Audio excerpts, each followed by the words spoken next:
Hello again there, folks. Seems like every time I come on the internet these days, I find myself getting dragged into debates and arguments with libertarian types, or more broadly, a faction of the right that despise the state and love capitalism and the market. It isn't a subject I'm very interested in, and I don't pretend to know much about economics either, but nevertheless, I'm constantly getting dragged into these arguments. At first pitch, though, the libertarian argument idea seems reasonably enough. Get the quasi-totalitarian government out of our faces and stop it telling us what to think and do and say. We can all be left alone to live out some Randian bliss, just like those lads in Montana with those ranches. Free men under the stars. Individualism cut loose from the modern world. I mean, I do get it. I do get the idea. But what happens when we bring this thinking closer to home? Let's say my home of the Northeast, and during the 1980s.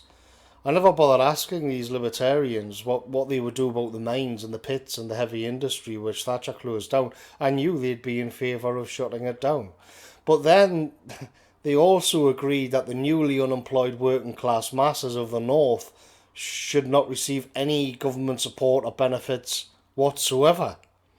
The options left to the people in the Northeast would be to start your own business, which would be almost impossible because nobody would have any money, or starve, or move where the work is.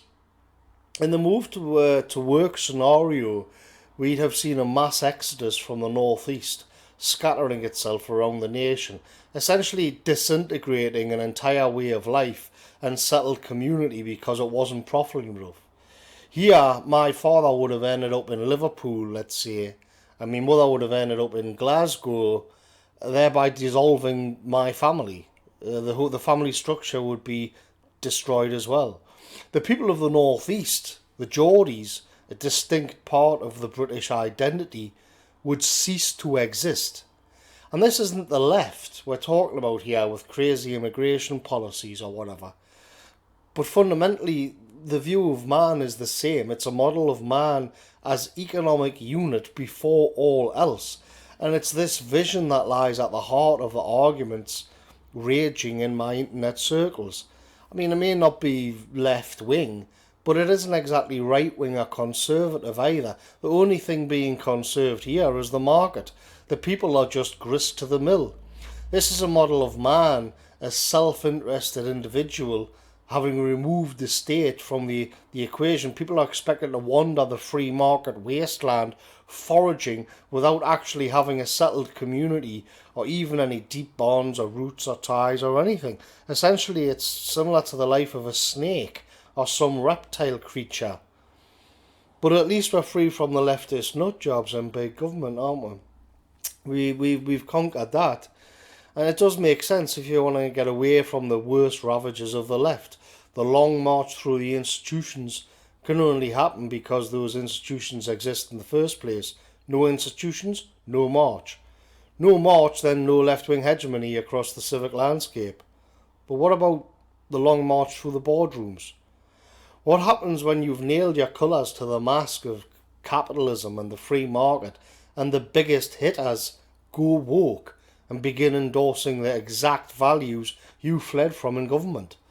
You can gasp in horror as Teen Vogue magazine promotes filth to 13-year-old girls, but all you can do is hope they go broke for being woke. You can use social media to complain about it, but you better not complain too much because you'll be censored and shut down, and you can't complain about that either because it's a private company doing it and not the government. Individuals don't make for very good street protesters, but you could give it a go if you're unhappy about the situation, until Burger King signal to Antifa that they're happy to supply the milkshakes that'll be thrown all over you. On a deeper level though, what are the values of clown world and woke capital? Essentially, they're crafting the perfect consumer, liberated from all tradition, ethnic, religious, even sexuality. Woke capital is crafting the perfect and most profitable unit of consumption and production ever conceived. Now the individual's identity will be based entirely on what he, she, or they buys. Who needs community, family and nation when you have this stunning array of products and services? If all this sounds familiar, then it should, because it's, again, the life of a reptile, not a human being. This is where a model of man based entirely on economics leads. It's fashionable these days to laugh at the left and how they agree with Goldman Sachs on everything. But is the libertarian any less of a useful idiot when he opposes government intervention to prevent a tech company censoring him? And I mean, far be it from me to invoke horseshoe theory here, but with so many libertarians talking about the free market as a eugenics leveller, rooting out the least productive members of society, which they do a lot, does it really matter whether you're left to starve to death on the streets of Libertaria, or whether your failure to pack the widgets fast enough results in a bullet through the back of the head in a Marxist gulag? It comes down to the same thing. What sort of horror would the eugenics of Libertaria produce anyway? A person who didn't mind never ever having free time, or friends, or the need to see the sunshine, or to have a nice walk along the beach, where reading a book of poetry or listening to classic music was considered unproductive and therefore a net negative, something to be rooted out? That'd be an interesting subject to explore in more depth another time. But what matters in current year clown world is that Megacorp has a social policy. The assumption that global finance was neutral or quietly conservative is a bit of a joke at this point. So many on the right, nationalists, traditionalists in particular, have begun looking for ways to tame the beast. And the only viable power structure left is the state. As nationalism, it's quite beautiful in its simplicity. As long as you hold the basic principle of putting the well-being of your people first, you can actually slide all over the political map. Ideas and concepts can be embraced or cast aside as long as it's good for us. The rule remains intact. Other than that, these superficial values aren't really that important. At a given time and place, we may well view rampant free market economics as beneficial. Another time, we may need a big state to oppose more dangerous enemies.